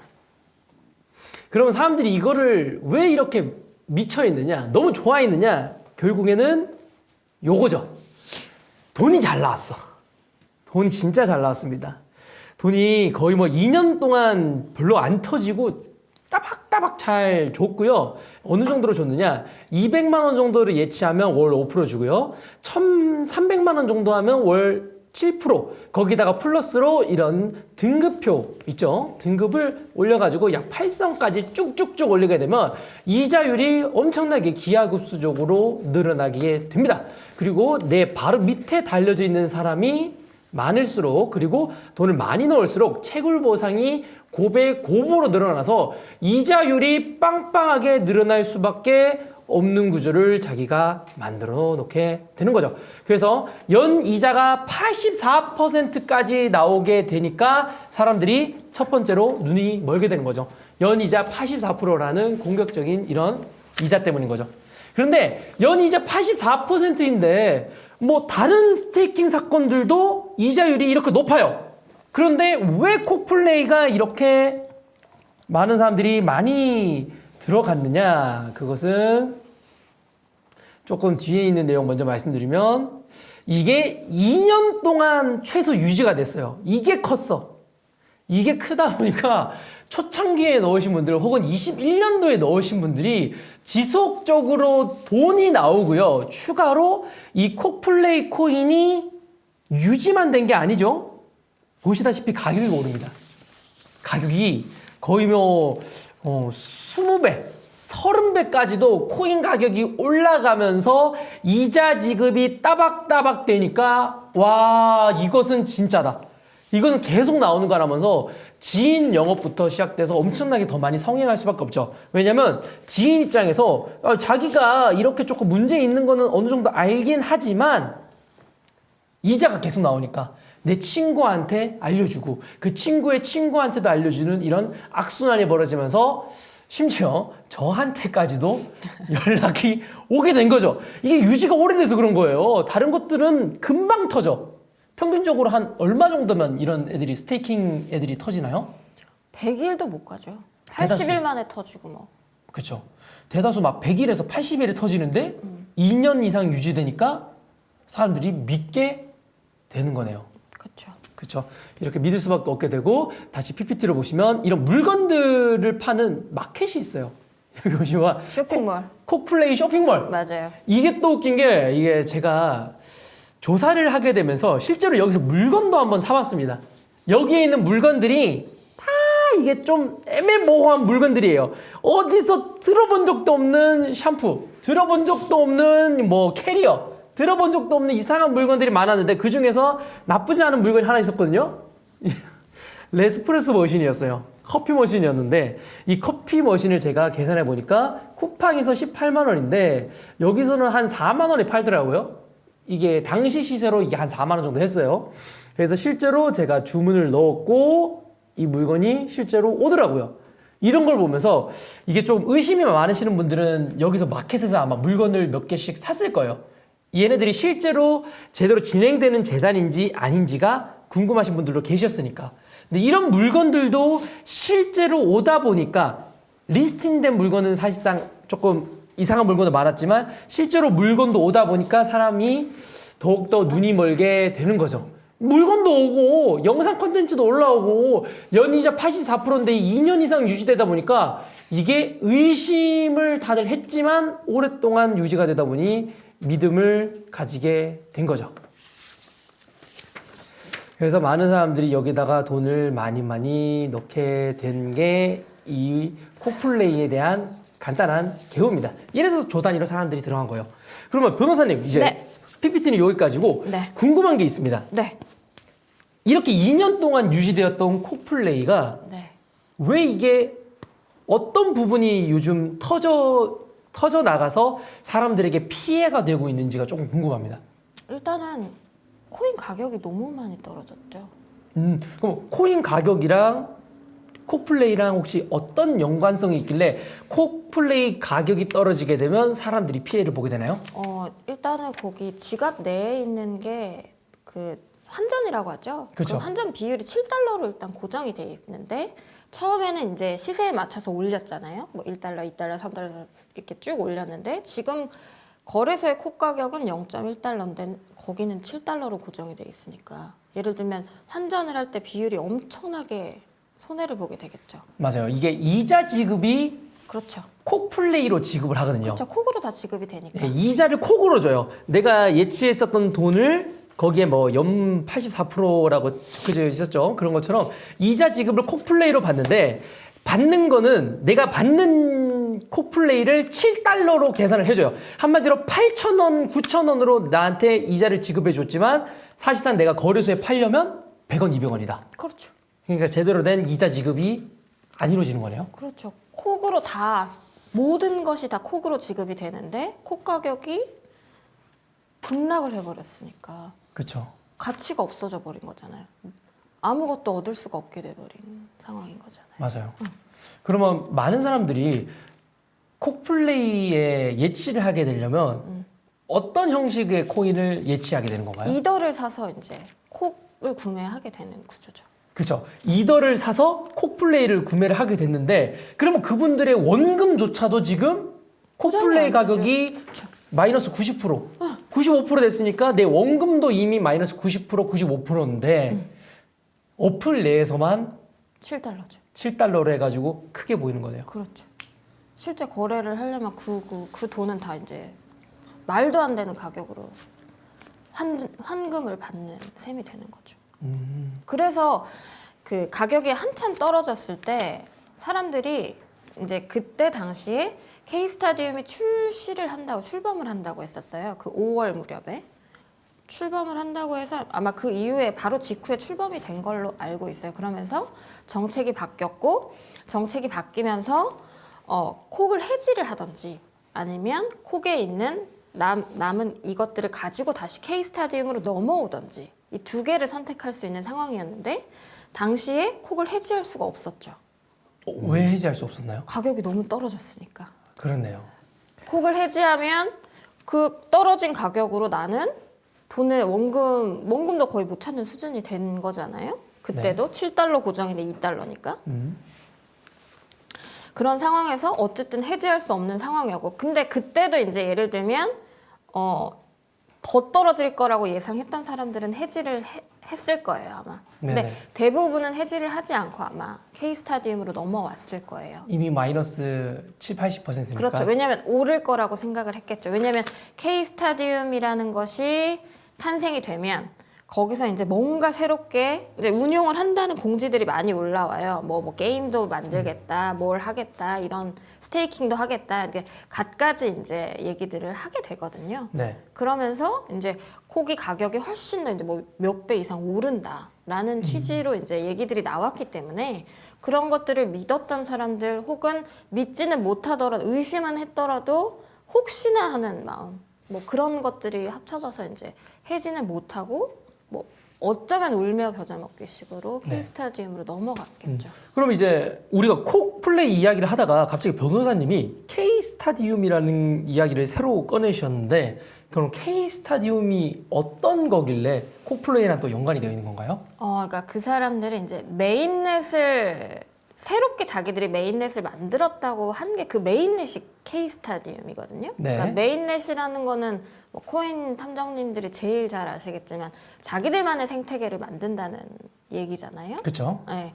그래서 그런 식으로 얘기를 하면서 우리만의 생태계를 만들어서 여기서 뭔가 새롭게 다시 시작하겠다라는 취지로 얘네가 K 스타디움 런칭을 한다. 근데 그것도 뭐 2년 앞당겨서 우리가 지금 런칭을 한다. 이러면서 이게 실현이 되면 뭐 여러 가지 또 새로운 사업들이 실행이 될 것이고 지금에 있는 수익 구조도 바뀌고 그러니까 원금이 일단 보장이 되지 않고 수익을 주는 구조고 아까 둘이서 얘기를 했지만 뭐 노드를 생성을 해서 그 맞아요. 노드에서 뭔가 채굴을 풀에 들어가서 거기 나오는 수익을 주겠다. 뭐 이런 얘기들이 나오고 조금 전혀 이제 기존에 있는 콕이랑은 다른 개념으로 넘어간 거죠. 그러니까 뭐 다른 사건들과 좀 비슷하게 결국은 여기서 터진 거를 다른 거로 메꾸겠다고 이제 변환시키는 시스템은 뭐 다 비슷한 것 같네요. 저희 시각에서는 그렇게 볼 수밖에 없죠. 근데 뭐, 규모는 다르지만 패턴은 동일하다. 네, 그렇죠. 이게 어떤 구조냐면 이제 콕플레이는 이더리움 기반의 코인이에요. 그렇죠. ERC20 기반으로 해서 이더리움 기반으로 그냥 찍어낸 코인인데 이 코인을 사람들에게 사서 예치하라고 하고 그 다음에 이걸로 다단계 형식으로 영업을 해가지고 수많은 사람들이 들어왔고 하지만 사람들이 콕 플레이어를 사야지만 예치를 할 수 있다 보니까 콕 가격이랑 엄청 민감해졌고 하지만 이 가격이 떨어지다 보니까 호재를 띄운 거지. 다들 코인 하시는 분들은 다들 아시죠? 메인넷 이슈는 호재다 라고 생각해서 메인넷이 되면 올라갈 거야. 지금 이더리움 ERC20 기반으로 해가지고 이더리움 네트워크 안에 있어서 이 정도지 우리가 메인넷 가면 10배, 20배 오르는 코인도 많다 라는 느낌으로 메인넷을 진행한다고 했지만 사실상 메인넷을 진행해서 이더리움에서 탈피했지만 변한 건 없죠. 오히려 그 구조만 조금 변했죠. 원래라면 다단계 구조였지만 그 다단계 구조가 아닌 형태로 조금 건전한 형태로 많이 꾸며버렸던 거죠. 그렇죠. 다단계를 폐지를 했죠. 그렇죠. 폐지를 했죠. 네. 하지만 결국에는 가격은 0.1달러. 네, 더 떨어졌죠. 네, 더 떨어졌죠. 메인넷 했지만 오히려 더 사람들이 더욱더 실망을 하고 원금은 거의 뭐 많이 더 녹아버리는 사건이 되어버리게 된 거죠. 네, 그리고 문제는 뭐냐면 결국에는 누가 책임을 질 거냐예요. 맞네. 이거 누가 책임져야 되나? 그러니까 그거 가지고도 말이 많아요. 지금 콕 재단 내에서도. 재단 내에서도 이제 머리가 하나가 아닌가요? 그러니까 과거에 계속 뭐 의혹들이 있었잖아요. 미디움 재단이다, 뭐 김판종이다, 뭐 이런 여러 가지 얘기들이 나왔었는데, 그러니까 실질적으로 그 주인이 누구냐에 대해서는 밝혀지지 않았어요. 아, 그러니까요. 자기들 내부에서도 몰라요. 아, 자기네 내부에서도 이 콕플레이 주인이 누군지 모르는 거예요. 네, 그러니까 올해 4월 12일 날 3기 재단장, 그러니까 콕 재단장으로 3기 최영규 이사장이라는 사람이 취임은 했어요. 취임은 했고, 근데 그 지금 대책 회의를 할 때 나온 사람은 김판종 미디움 재단 대표고, 그리고 최영규 이사장은 나오지는 않았고요. 그리고 이제 사람들이 물어봤죠. 마스터키가 누구한테 있냐? 네네. 그랬더니 김판종한테 물어봤다고 하더라고요. 모른다고 했대요. 밝힐 수가 없다. 그러니까 결국은 걔네들을 잡는다고 해도 윗선은 또 따로 있다는 얘기잖아요. 근데 그 사람이 누군지 지금 모르는 거잖아요. 근데 그 윗선이 실제로 존재하는지 그것도 알 수가 없는 거죠. 이게 원래라면 대다수의 다단계 네네. 사건은 80일에서 100일 만에 터지잖아요. 근데 네네. 이게 2년 동안 유지되다 보니까 중간에 갈려서 막 그렇게 2기, 3기 재단장까지 나오게 되고 근데 이게 진짜 재단이 바뀐 건지도 모르고 그래서 점점 누가 책임자인지 찾아내기가 어려워지기 그렇죠. 시작한 거네요. 1기, 2기 재단장이 누군지는 사실은 잘 모르고 네. 3기에 이제 메인넷을 K스타디움을 이제 론칭을 하면서 우리가 새롭게 이사장으로 취임합니다. 뭐 이런 내용들이 있었거든요. 그게 이제 아까 말씀드린 4월 12일 날 최영규 이사장이라는 사람이 그분은 미국인이고 미국에 있어요. 그러면 고소하더라도 미국 쪽이니까 또 문제가 또 심각하네. 이거 미국에 공교롭게도 있어요. 미국에 계시네요. 미국인이고 미국에 계시고 그래서 이제 뭐 대책 회의를 할 때도 최영규 이사장이 실제 와야 그 사람이 다 얘기를 할 수 있는 부분이기 때문에 더 이상 얘기할 수 있는 부분이 구체적으로 얘기할 수는 없다라고 이제 다 이제 좀 잘랐다고 하더라고요.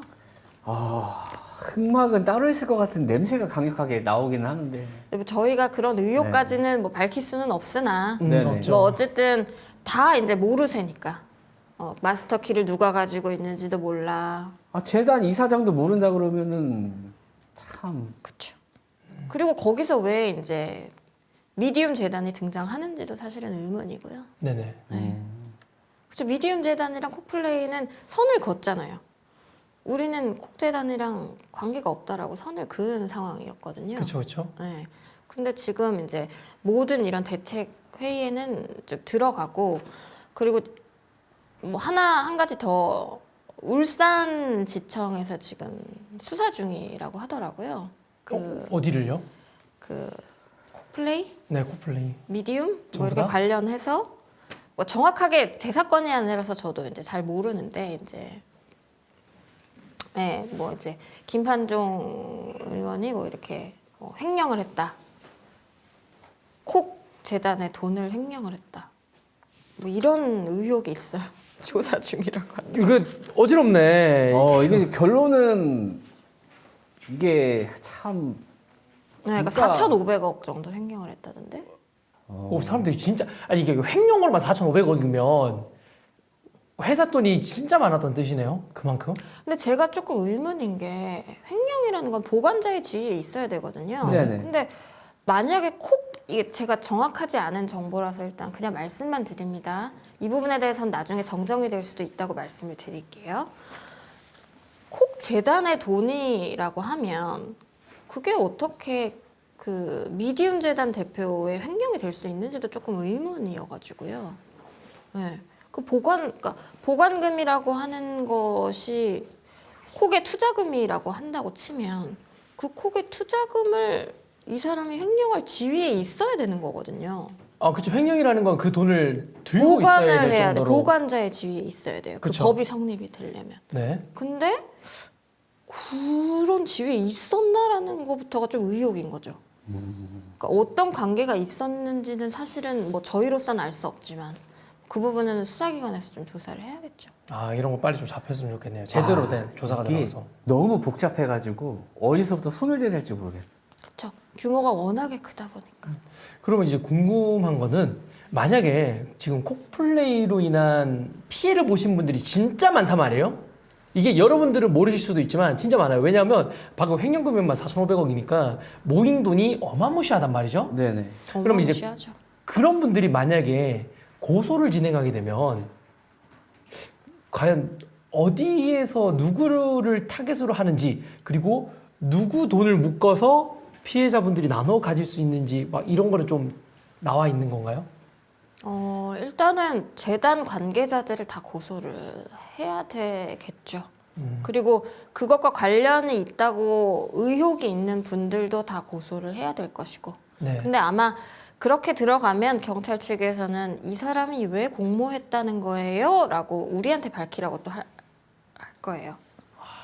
어렵죠. 엄청 어렵고 긴 싸움이 되겠네요. 네, 항상 이긴다 그래요. 하더라도 이 사람이 왜 공모했다는 거죠? 라고 저한테 물어봐요. 그래서 이런 의혹들이 있지 않나요? 라고 하면 그런 것만으로는 안 돼요. 라고 얘기를 하시죠. 그래서 어려워요. 쉽지 않네. 그걸 조사를 해주셔야 되는데. 그러니까 경찰이. 조사를 해줘야 되는데 일단 입증해주면 조사할게. 근데 그 입증이 필요하려면 조사를 해야 되는데. 그러니까. 실제로 이거 이더리움이 들어간 지갑을 응. 이게 돈이 이동이 어떻게 됐는지 한번 보셨나요? 아니요. 저희가 아직 지금 거기까지는 못 봤습니다. 그러니까 이제 고객들이 어찌됐든 간에 이제 피해자분들이 이제 이더리움 지갑을 이동을 시켰으면 그 돈이 어디로 이제 돌고 있는지는 확인할 수 있잖아요. 그렇죠. 그거를 일단 한번 확인해 보는 것도 일단 거래소로 들어갔을 것 같긴 하거든요. 그렇겠죠. 네네. 그러면 이제 채팅창에서 이렇게 말씀하시네요. KH님이 말씀하시는데 경찰이 할 일을 왜 변호사나 피해자들이 해야 하는지 모르겠다라고 하는데 이걸 이제 제가 경찰 입장에서 얘기를 해보면 증거가 없는데 수사를 어떻게 해? 그것도 그치. 왜냐면 경찰 한 명한테 몰리는 양이 엄청 더 많잖아요. 조사해야 될 거라든지 사건이라든지. 제가 여기서 한마디 드리고 싶은 거는 그 검경 수사권 조정 이후로 이런 일들이 비일비재합니다. 정말 많이 변했어. 변호사님 많이 그거에 변했어. 대해서 내가 정말 죽을 것 같아. 그거 뭐 그- 이거 뭐 말하는 거 뭐 이거. 아니, 검경 죄송합니다. 아니 소신 너무 발언이시니까 뭐 힘들어져서. 얘기하실 수 있죠. 내가 너무 힘들어. 그러니까 실무를 뛰는 사람으로서 네네. 변호사한테 너무 많은 것들을 요구하기 시작했어요. 그러니까 입증할 수 있는 자료들을 우리한테 다 요구해요.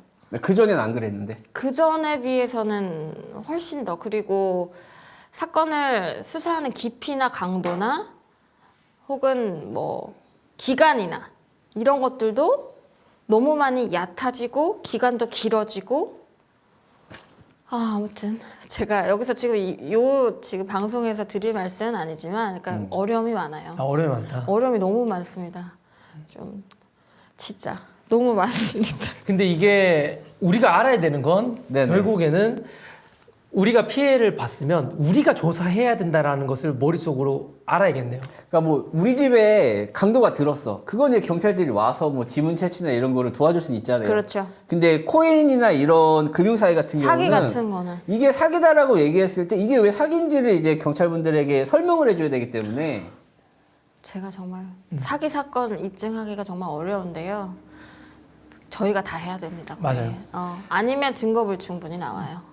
우리가 지금 계속 코인 수첩에서 열심히 이야기하면서 결국에 도달하는 건 입증하기가 너무 어렵다. 그런데 입증하기 어려운데 우리가 꼭 해야 되는 건 증거를 꼭 열심히 수집해야 된다라는 거죠. 그리고 한 가지 더 말씀드릴 거는 뭐 모든 경찰이나 수사관분들이 이런 거는 아니에요. 되게 열심히 하시는 분들도 진짜 많아요. 저희 사건 같은 경우에도 그런 분들도 계시고 하거든요. 진짜 열정을 가지고 이 사건 해결해 보겠다. 부산분들. 되게 그런 분들도 계시거든요. 그리고 뭐 당연히 이게 경찰분들만의 잘못은 아니겠죠. 왜냐면 사건이 갑자기 막 밀려드는데 이거를 기간 안에 다 처리하는 건 힘든 건 맞잖아요. 그러니까 그분들의 노고도 저희는 충분히 이해는 합니다만은 어쨌든 저희 입장에서도 굉장히 힘든 점이 많아요. 그래서 네. 입증하기가 너무 힘들어졌고 많은 부분들이 이제 저희에게 이제 넘어오다 보니까 입증 책임이 많이 힘듭니다. 네. 제가 경찰이나 검사를 하셨어야 되는 거 아니에요? 그랬어야 검사를 되나요? 하시고 있어요. 자 이제 피해자 그 인터뷰 영상 한 번만 네, 보고 알겠습니다. 가도록 하겠습니다. 지금 연결된 사람 성이 있어. 하던 하던 사람들이 지금은 이제 뭐 은행에 돈 넣어봐야 이자도 안 나온다 그러고 그래서 코인을 해야 된다 그러더라고요. 그래서 자기들도 200만 원씩 넣었대요. 근데 나중에 알고 보니까 40만 원 넣었더라고. 200만 원 넣어서 한국 돈으로 200만 원 올해 11월인가 그때 더 넣으라고 그래서 1000달러를 넣으라고 한국 돈으로 500만 원만 넣었어요. 이래서 먼저 넣었을 때 한 2달인가 3달 뒤에, 3달 뒤에요. 한번 돈을 뺄 수 있나 한번 해보자는 생각도 해보니까 나오더라고요. 그래서 240만 원인가 얼마 나와. 1코드 10달러라고 2월달이나 3월달에 코드 0.1인가 1달러로 떨어졌다고 그러더라고요. 그래서 뭐가 그럴 수가 있냐고 해서 제가 빼달라고 그랬어요. 원금을 빼달라고 했더니 원금을 못 뺀대. 왜 못 빼냐고 그랬더니 자기가 잘못 알았대요. 원금은 없어. 그렇지만 원금을 준다고 했기 때문에 원금만 생각해서 나는 괜찮으니까 그 예치만 하면 이자가 나온다고 수익률이 아니 원금 보상 준다고 네가 줄 사람들한테 다 그랬는데 뭐 어떻게 된 거냐 했더니 자기도 몰랐다는 거예요. 그래서 그 소리로 그게 자기가 책임지면 될 거 아니냐. 그러면서도 또 저한테 또 다른 걸 또 권유하고 이거는 확실한 코인이야 어쩌고 이런 식으로 어쨌든 그렇게 하여튼 제가 귀담아 듣질 않았어요. 아예 귀담아. 이제 피해자분 인터뷰 보니까 결국에는 이제 돈을 원금이라든지 이런 걸 다 잃었는데 적반하장으로 다른 코인이 있으니까 이걸 또 투자해라는 걸로 또 넘어가네요. 그런 경우가 많죠. 많습니다. 너무 많네. 지금 너무나 공통적으로 다 비슷비슷하게 그렇게 흘러가네요. 맞아요. 너가 이걸로 잃었으니까 내가 다른 코인으로 보상해 줄게 하면서 다른 코인 또 소개하고. 또 돈 투자하게 만들고. 그렇죠. 그러고 자기는 또 뭐 다단계면 또 수익 받고. 맞아. 자기는 또 수입 받고 돈 들어오는 거 보여주고. 자금단을 하나 만들어야 돼. 자격도. 만들어가지고 이거 법으로 안 되면 망치 들고 찾아가야 돼. 거의 영화인데요. 아니 너무 답답하니까. 맞아요. 너무 답답하죠. 그렇죠. 이게 악마보다 더 하네라고 하는데 근데 본인들은 본인들이 악마라고 생각을 안 합니다. 이게 그 다단계 추천하시는 분들이나 이제 사기치시는 분들 보면 자기들이 정당하다고 생각을 해요. 그래서 과거에도 이런 주식이나 이런 걸로 사기 혐의로 이제 감옥에 갔다 오신 분들 보면은 자기들도 피해자라고 얘기를 합니다. 맞아. 그게 중요하더라고. 자기도 피해자래. 네. 그러니까 이게 나쁜 짓이라고 본인들은 생각을 안 하시는 분들이 굉장히 많아요. 맞아. 가해자인데도. 다단계는 그런 게 있죠. 다단계는 나도 믿고 샀다. 그래서 너한테 믿고 추천을 했다. 그러니까 나도 피해자다. 이렇게 아, 얘기를 많이 하시죠. 역시 다단계 사건은 많이 어지러운 것 같습니다. 쉽지 않네요. 어지럽습니다. 쉽지 않습니다. 다 엮여져 있고. 네, 맞아요. 어렵습니다. 참 이 콕플레이 같은 경우는 뭐 이제 머리가 누군지도 지금 제대로 밝히지 그렇죠. 않는 거잖아요. 실질적인 주인이라든지 책임을 질 사람이 누군지를 사실은 뭐 밝혀지지 않은 거죠. 왜냐면 콕 내부에서도 밝히지를 않으니까 그러니까 대장이 누군지도 모르고 모르죠. 그 어디다 고소해야 될지도 모르니까 여기저기 다 일단 고소는 넣어놓은 상태고. 그렇죠. 일단 뭐 그리고 뭐 다단계 같은 경우는 일단은 뭐 마케터 상대로도 일단 고소는 할 수 있기 때문에 근데 지난 그래봐야 시간에 말씀드렸다시피 밑에 네네. 있는 사람만 뭐 이제 처벌이 되겠죠. 처벌이 만약에 된다고 처벌이 하더라도. 된다면 피해를 돌려받을 수는 없잖아요. 그 사람이 보상해줘야죠. 만약에 사기죄가 인정되면. 아, 마케터가. 중간에 있던 사람이 결국 대가리는 누군지 모르고 중간에 있는 사람들과 밑에 있는 사람들끼리 자기들끼리 서로 피 터지게 싸우는 결과가 되겠네요. 다단계인 경우는 그렇게 많이 빠져나가요. 딱 여기까지 끊어서 그 위에는 책임을 안 지고 여기까지 책임을 지게 하는 경우가 많아요. 그래서 이미 꼬리를 자를 수 있는 그렇죠. 루트를 다 만들어 놨겠네요. 맞아요. 그런 게 있어요. 저희 다른 그러니까 이 코인은 아니지만 다른 이제 저희 다단계도 있거든요. 사건들이 뭐 부동산이라든지 이런 것들이 있는데 그런 것도 보면 제일 위에 있는 사장은 무죄를 받았어요. 근데 바로 밑에 있는 사람이 뭐 실형 3년 이렇게 와, 을과 을의 싸움이네요. 을과 을의 그런 싸움. 식으로 잘라가더라고요. 그러면 만약에 이제 다단계 쪽에 만약에 고소를 진행하시는 분들은 이제 중간에 어느 선까지 이렇게 타고 올라가서 그분까지만 거의 확정이 되고 그 돈을 조금 돌려받는 쪽으로 되는 거네요. 뭐 그렇게 되는 경우가 아마 대부분이 그렇게 될 것 같아요. 네. 참 법이라는 게 참 애매한 것 같아요. 진짜. 이거를 다단계 아까 전에도 뭐 이제 말씀드렸지만 결국 윗선을 못 잡는다는 얘기잖아요. 그런 경우가 많죠. 많아요. 그런 경우가 많은데 뭐 근데 뭐 아닌 경우도 있기는 하니까 뭐 저희가 그거에 대해서 조금 부정적으로 볼 건 아니고 어쨌든 조사라든지 이런 게 좀 제대로 이루어져서 꼭 이제 실질적으로 이익을 본 사람들이 피해자들한테 그것을 돌려주게끔 좀 만들어야겠죠. 네, 그래 됐으면 좋겠네요. 여기 보시면 이제 범접할 수 없는 청룡인 라인이 있다고 하시는데 그런 것처럼 이제 어느 선 이상까지는 잘 안 잡힌다고 하니까 하여튼 뭐 그 부분까지는 알겠고 혹시 이제 콕플레이 관련돼서 추가적으로 더 말씀하실 게 혹시 있으신가요? 그러니까 콕플레이 같은 경우에 이제 뭐 어떤 법이 적용되는지에 대해서 조금 궁금해하시는 분들도 많더라고요. 그렇죠. 이게 다단계인데 다단계를 어떤 죄목으로 어떤 죄로 이렇게 해서 묶어서 보내는지 저희가 이제 한 3가지 정도를 보고 있고요. 그러니까 사기 당연히 적용이 될 거고, 사기. 사기가 적용되는 이유는 이게 수익 구조가 제대로 되지 않은 상황이고, 그리고 그 수익이 실제로 피해자들한테, 그러니까 투자자들한테 돌아가는 구조가 아니라는 거를 좀 입증을 하면 그 부분은 이제 사기가 될 수 있고, 그리고 유사수신에 해당하는 그 법이 적용이 될 수가 있고, 그리고 방문판매법, 그러니까 다단계로 무등록 다단계, 요 법 위반으로 한 3개 정도 볼 수가 있습니다. 네, 근데 이게 코인이라는 특성상 이제 이 법들이 다 과거의 기존의 법이잖아요. 근데 그죠? 코인이라는 것은 좀 신 개념이잖아요. 그러니까 이거는 법으로는 재화도 아니고, 그리고 금전도 아닌 거예요. 애매하죠. 그러니까 이 법이 적용되냐 저 법이 적용되냐에 대한 것이 굉장히 애매하단 말이에요. 근데 저희 판례는 어쨌든 그 두 법 다에 저촉이 된다라고 보는 케이스가 대부분이에요.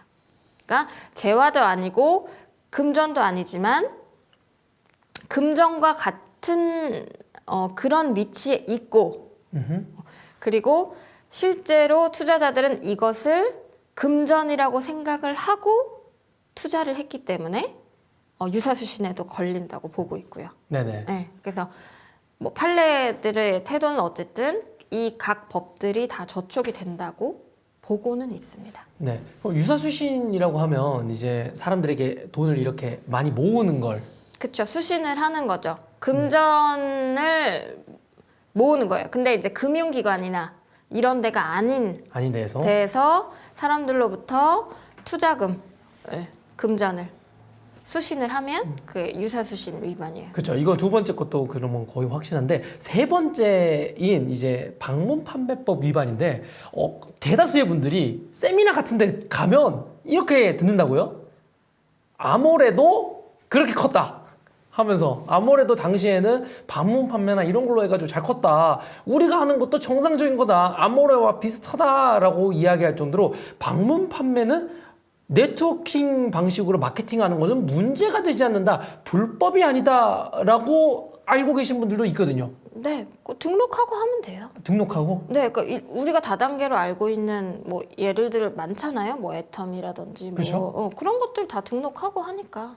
왜냐면 그렇게 되면은 그러니까 적용을 받는 법규들이 있거든요. 예를 들면 뭐 수당을 어디까지만 지급할 수 있다든지 뭐 이런 것들이 다 적용이 돼야 되거든요. 근데 등록을 하지 않고 이제 이런 식으로 다단계 방식에 대한 정의가 있거든요. 네. 방문판매업법에 보면 이제 권유를 해서 뭐 3단계 이상이고 뭐 이제 수당을 주는 구조고 이런 것들에 대한 정의가 있고, 거기에 해당되는 실질적으로 다단계를 하고 있는 업체임에도 불구하고 등록을 하지 않고 영업을 하면 불법이에요.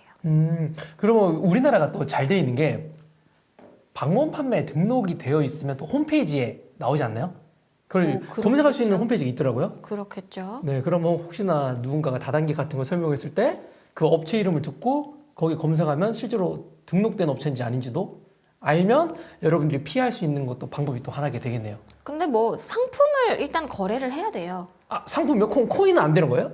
코인은 아까 말씀드렸지만 재화가 아닙니다. 재화가 상품인데 재화가 아니에요. 코인은 법적으로 재화가 아닙니다.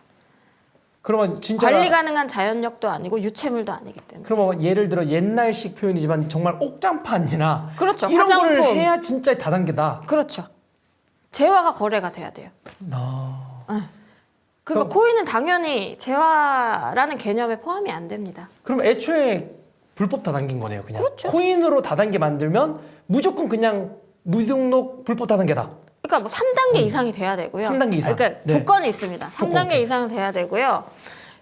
서로 가입을 권유해야 되고, 네. 권유해서 다른 사람을 모집해서 그 사람이 또 판매자가 되게끔 하는 구조여야 되고, 그리고 수당 구조가 있어야 돼요. 수당 체계가 있어야 되고, 이런 조건들이 좀 갖춰져야 돼요. 그러니까 뭐 2단계다 이러면 안 되겠죠. 근데 이거 정말 기본적인 내용인데 이 정도만 알아도 내가 하고 있는 게 불법 다단계인지 아닌지는 바로 구분이 되겠는데요? 그렇죠. 일단 코인이면 문제가 있는 건 거의 확실하다. 왜냐면 그쵸. 상품이 아니니까. 그렇죠. 재화가 아니에요. 그리고 이제 3단계 이상이고, 그리고 서로 수당을 주게 되면 확실히 이건 네, 문제가 그리고 있다. 내가 데꿔야 되는 거예요. 내가 판매자고 다른 판매자를 내 하위로 데리고 오고 뭐 이런 식으로. 와, 그리고 저번 시간에 이어가지고 이번 시간도 또 중요한 내용 나온 것 같아요. 이게 또 이제 불법 다단계라는 것을 알 수 있는 하나의 또 기준점이지 않을까. 그렇죠. 법에 정확히 규정이 돼 있습니다. 이거 기억하면 좋겠다. 이거 기억하면 그리고 여러분 피하실 거예요. 반드시 그 조건을 갖추지 않더라도 그와 실질적으로 유사하다고 볼 수 있는 사업도 법에 저촉이 돼요. 유사하다 하면 그러니까 이 세 개 조건을 다 갖추지 않더라도 그 다단계로 운영이 된다는 게 실질적으로 좀 밝혀지면 밝혀지면. 그래도 법에 저촉이 되게끔 규정이 마련돼 있고요. 그거 판단은 이제 재판부에서 하죠. 좋네요. 그러면 우리가 누군가가 코인으로 관련돼서 설득을 하거나 이런 걸 했을 때 방금 말한 내용을 불법 좀 다단계는 기억하면 맞을 거예요. 거의 대부분. 불법 불법 다단계라고 생각하시면 될 거예요. 이게 안타까운 게 근데 대부분 그 다단계인 걸 알면서도 하시는 분들도 계셔가지고 이걸 아무리 이제 설명을 해주고 다단계라고 얘기를 해줘도 이제 하시는 분들은 하시더라고. 너무 안타까워요. 그것도 안타까운 부분이긴 하죠. 그렇죠. 뭐 저희가 그것까지 말릴 수는 없지만 결과가 항상 좋은 건 아니니까 그런 점들을 잘 유념을 하셔서 투자를 하셨으면 좋겠습니다. 네네. 그러면 양양님이 질문하시는데요. 코인으로는 다단계가 아예 안 되는 건가요? 라고 질문이 들어왔네요. 다단계가 안 되는 건 아니고요. 다단계가 되긴 하는데 합법이 아니죠. 합법이 아니다. 그래. 허가가 안 나온다. 재화 거래가 아예 없잖아요. 네. 네, 코인은 재화가 아니기 때문에. 이게 중요한 내용이네요. 코인은 재화가 아니기 때문에 이제 다단계는 허락이 나지 않는다. 생각하시면 되겠네요. 그럼 혹시 변호사님 마지막으로 이제 또 당부에 대한 이제 내용 한번 말씀드릴 수 있나요?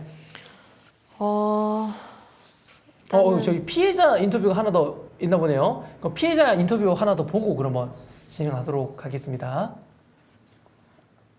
요즘은 뭐 이제 주식도 그렇고 비상장이나 회사 투자자문 이런 게 많다 보니까 코인도 지금 블록체인 같은 비상장에 이런 정보를 흘리는 것들이 되게 많이 있어요. 불법으로 대부분으로 영업을 해서 코인 지급만 하게 해서 돈만 받고 이런 곳들이 많이 있더라고요, 지금. 그래서 좀 정보가 많이 없는 곳이나 해외 거래 쪽들을 이용하는 데는 조금 유의하셔서 하셨으면 좋겠어요. 레이저가 아니. 자기 스스로 자기가 선택하는 고민을 해야 될 것 같아요. 누군가 추천해서 한다는 거를 유연성이 높고 자기가 내도 고민을 할 수 있는 이걸 통해서 이거는 아닌 것 같아요. 알지도 못하는데 돈만 왔다 갔다 하고 어디로 돈이 들어가니 사장을 만나기를 했어요. 모레. 이제 피해자분들이 저희 여러분들을 위해서 당부의 말씀을 또 남겨주셨네요. 그래서 조심해야겠습니다. 네, 맞습니다. 변호사님이 마지막으로 말씀해 주시고 또 당부의 말씀 있으신가요? 저요. 네, 뭐 계속 말씀드렸지만 높은 수익률을 보장을 한다. 그리고 내가 돈을 많이 벌었다 누가 옆에 이러면서 권유를 한다.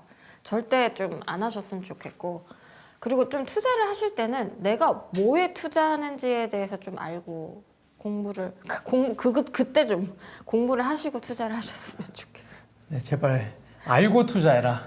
조금 관심을 가지셨으면 좋겠어요. 그냥 된다, 오른다, 나만 믿어라 이런 말은 좀 안 믿으셨으면 좋겠고 네. 네, 정말로 이게 수익성이 나오는 것인지 뭐 좀 나에게 실질적으로 정말로 이득이 될 것인지에 대한 것을 좀 따져보셨으면 좋겠습니다. 네.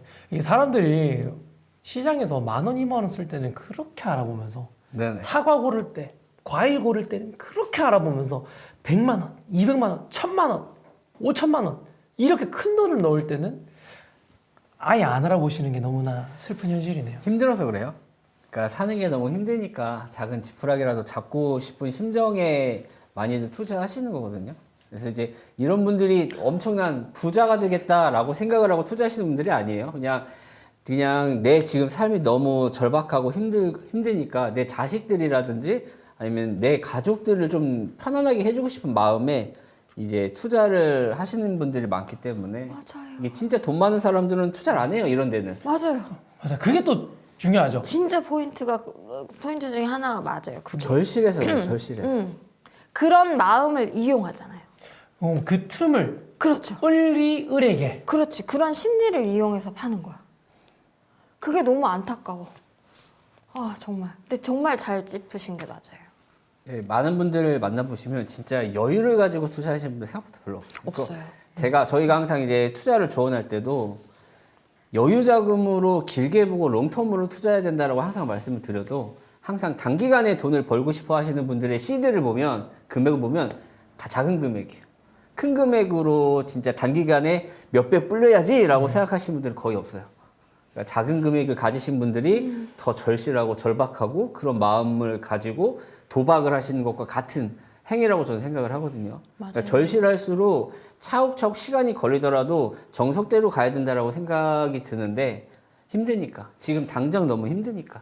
맞아. 그런 분들의 심리를 정말 잘 이용을 하고요. 특히 다단계는 더 그렇고, 제가 아는 분은 어떤 피해자도 있었냐면, 경비를 하고 계세요. 이제 노후에. 네네. 근데 자기가 가진 땅이 하나가 있었던 거예요. 오. 근데 그거를 접근을 해서, 그 땅을 담보로 해서 몇 억을 땡겨서 코인을 사게 만들고 사기를 친 거죠. 근데 그 분이 욕심이 나서 막 내가 이제 나이가 이제 어느 정도 드신 분들 내가 1억 천금을 벌겠다가 아니라 노후에 이제 자녀들에게 피해를 안 주고 싶다라든지. 왜냐면 경비를 하시는 것도 그럴 거 아니에요. 내가 지금 당장 수익은 없지만 왜냐면 땅이 있다고 수익이 나는 건 아니잖아요. 그렇죠. 내가 하루하루 일을 해서 벌어먹고 살아야 되는데 이게 수익이 나온다고 하니까 돈이 된다고 하니까 그렇게 해서 다들 좀 사기를 많이 치세요. 맞아요. 어. 그런 마인드를 그런 노려가지고. 마음들을 많이 이용을 해요. 특히 콕은 제가 잘 모르겠으나 어쨌든 그 투자자분들 중에 그러니까 조금 연령층이 높으신 분들이 많다고 알고 있거든요. 아, 저도 그렇게 알고 있어요. 네. 이게 콕플레이어뿐만 아니라 모든 이제 다단계나 이런 거에 피해를 보신 분들 보면 연령대들이 좀 높으신 분들이 좀 많이 있는 것 같아요. 맞아요.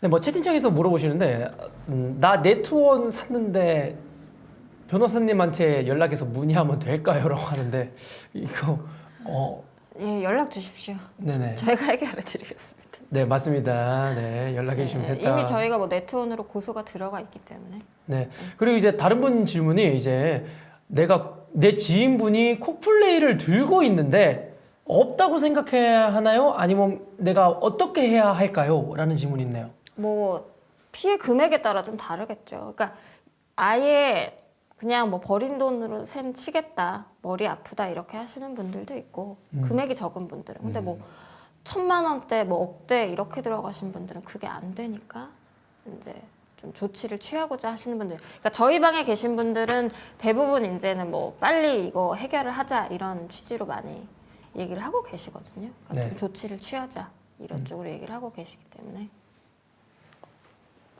네. 질문 몇 가지 받고 또 이제 질문하실 분들 계시면 질문 몇 가지 받고 또 이제 오늘 방송 마무리를 짓도록 하겠습니다. 질문 있으시면 올려주시면 될 것 같아요. 네, 오늘은 조금 여유롭게 네네. 딱딱 진행해가지고 여러분들 질문도 받을 수 있는 시간이 있네요. 네. 저번에는 조금 많았죠. 빠릿빠릿하게 됐죠. 많았어요. 내용도 많았고 3개 정도 했었던 것 같은데 네, 이번에는 2개 정도 다뤄서 조금 시간이 여유로웠던 것 같아요. 여유로웠던 것 같습니다. 네, 질문 있으시면 질문 올려주시고 혹시나 궁금한 거 있으면 한번 말씀해 주세요. 참 악마들이 그 마음이 약해졌을 때를 많이 파고 들어가는 것 같아요. 그렇죠. 어려운 분들한테 접근해서 많이들 좀 그런 것 같아요. 심리를 많이 이용을 하시는 것 같습니다. 저는 호랑이님 이야기를 듣고 비트도 가만히 있는데 들고 있다는 사람들이 있더라고요. 이런 사람도 어떻게 하라도 하나요? 질문이 무슨 말인지 잘 모르겠어요. 그러니까 문제 뭐냐? 아주 잘생겼다? 고마워. 아까 봤는데 저도 저거 읽어봤는데 질문이 지금 무슨 뜻인지 잘 모르겠습니다. 예를 들어서 비트 들고 가만히 있는데 뭐 앞뒤가 조금 안 맞아서 이해를 잘 못해서 다시 한번 저도 읽을 때 너무 해주시면 될 것 힘들더라고요. 같아요. 요즘 경찰들은 코인에 대해서 많이 아나요?라고 이제 변호사님한테 질문하네요. 제가 느낀 대로만 말씀드리면 아닌 것 같아요. 아직도 경찰들은 코인에 대해서 잘 모른다. 그렇죠. 제가 조사를 가면 제가 다 이제 얘기를 하고 오거든요. 이게 뭐다. 그러니까 정말 아예 그러니까 뭐 어떤 분도 계셨냐면 뭐 업비트, 빗썸, 코인원 이게 뭔지 모르는 분도 계시고 대단하죠. 대단하네요. 네. 근데 또 궁금한 게 있네요. 이 질문도 좋은 것 같아요. 이런 사건들을 경찰에게 접수를 하게 되면 사이버 수사대로 가나요? 왜냐면 이제 코인이 어찌 보면 또 사이버 머니죠? 야, 그것 따지면 뭐 키보드를 맞으면 그거 사이버 수사냐? 아니, 뭐, 그래도 코인은 그거잖아. 코인은 인터넷에 있고 막 멋있게 하니까. 그럼 코인은 혹시 사이버 수사대 쪽인가요? 아닌가요? 아니, 저희 사건은 경제팀 아니면 강력팀 뭐 네네. 이렇게 좀 가 있습니다. 여러분들 경제 아니면 강력이라고 합니다. 근데 그 강력은 조금 좀 특수한 케이스고요. 보통 경제팀으로 다 갑니다. 네, 경제입니다, 여러분. 네, 참고하세요. 경제팀으로 갑니다. 사이버는 아닌 걸로. 네네. 오늘은 아진님 왜 치명적인 척 안 해요 하는데 난 애초에 그런 척 한 적이 없어요. 여기 채팅창 있어가지고 자꾸 자, 여기 마지막으로 질문 하나만 받고 오늘 방송 마무리하도록 하겠습니다. 질문 뭐 진짜 궁금하신 거 있으시면 올려주시면 좋을 것 같아요. 없으면 없는 대로 마무리를 짓도록 하겠습니다. 네. 그럼 혹시 변호사님 마지막으로 하실 말씀 혹시 더 있으신가요? 계속 뭐 강조하는 얘기지만 여러분들 투자하실 때 항상 조심하시고 특히 코인 같은 경우는 워낙에 이제 좀 이름 없는 잘 모르는 코인들이 많잖아요. 네. 너무 많잖아요. 그리고 누구나 지금 다 코인을 쉽게 만들 수 있는 상황이고 하다 보니까 어떤 좀 잘못된 정보를 듣고 쉽게 큰 돈을 투자하지 않으셨으면 좋겠고 투자하실 때는 항상 그것에 대해서 조금 잘 알아보고 특히 지인이라고 해서 너무 믿고 투자를 하시는 것도 조금 삼가해 주셨으면 좋겠습니다. 사기를 당하지 않는 것이 사실은 제일 좋잖아요. 네네. 당하고 나서 이거를 회복하기라는 게 너무너무 힘든 과정이 있거든요. 여러분들이 그렇기 때문에 조금 주의를 하셔서 코인을 투자하실 때는 좀 정말로 주의를 많이 해 주셨으면 좋겠다. 이게 제 바람입니다. 네. 진짜 마지막으로 변호사님 그 상담이나 그 여러 가지 그 요청을 할 때 어디로 해야 되는지 한 번만 네, 말씀해 저희 주시고. 사무실로 연락을 주시면 네, 당연히 전화로 무료로 상담이 되고요. 그러니까 사무실로 전화 주시는 게 제일 빠를 것 같습니다. 사무실 전화번호는 602 아니 그 찾을 수 있는 방법 네이버에 뭐라고 네이버에 담덕법률사무소 혹은 박지윤 변호사 치시면 나옵니다. 나 전화번호 얘기할 뻔. 전화번호 불러주면 그거 기억하기 힘들다고. 카톡 온다고요. 상담을 카톡으로 하신다고 그러면. 아니 010 아니고. 그러면 이제 마지막으로 호랑이 형 네네. 하고 싶은 말 많았는데 많이 참았죠. 하고 싶은 말 많았죠. 하고 싶은 말 마지막으로 시원하게 하고 마무리 짓도록 하죠. 저는 이제 간단합니다. 사기치는 사람들 뚝배기 좀 때려봤으면 좋겠어요. 한 대씩? 아니? 여러 달? 한 대로 부족해. 한 대로 부족해. 왜냐면 이제 힘든 사람을 더욱더 힘든 네네. 나락으로 밀어버리는 게 너무나 저희도 화가 나는 부분이죠. 법으로 안 맞아요. 되면 물리로 하면 안 되죠? 물리로 하면 안 됩니다. 네. 그럼 우리가 범죄자가 돼. 자, 그러면 여기까지 해가지고 오늘도 여러분들 코인 관련된 사기 사건에 대해서 아프리카 TV가 이렇게 자리를 마련해 주셔가지고 저희 코인 탐정 그리고 담덕 법률사무소와 함께 진행하는 코인 수첩, 코인에 대한 관련된 여러 가지 경각심을 일으켜드리는 이제 공익 방송 여기서 마감 짓도록 하고 다음 주는 또 목요일날 진행합니다. 맞아요. 원래 목요일이 메인이야. 원래 목요일로 다 예약이 되어 있었는데 오늘은 금요일이 되었어요. 일정상 어쩔 수 없이 금요일인데 다음 주에도 목요일에 제대로 진행할 거고 그 다음 주에도 목요일날 진행할 겁니다. 저희가 총 4번이 진행되는데 이번이 2번째예요. 2번째까지 진행했고 3번째, 4번째도 있으니까 다음번 방송에도 많이 찾아오셔가지고 실제로 여러분들이 단순히 이제 어디서 뉴스 기사로 볼 법한 지나갈 만한 내용이지만 정말 일상생활에 언제든지 찾아올 수 있는 이런 사건들이기 때문에 다음 주에도 많은 내용 들으시고 이런 사건들이 더 이상 일어나지 않도록 경각심을 꼭 가질 수 있게 도움 받으셨으면 좋겠습니다. 그러면 그래서 마무리하도록 할게요. 네, 그러면 마지막으로 인사하고 종료하도록 하겠습니다. 자, 고생하셨습니다. 수고하셨어요. 빠이빠이.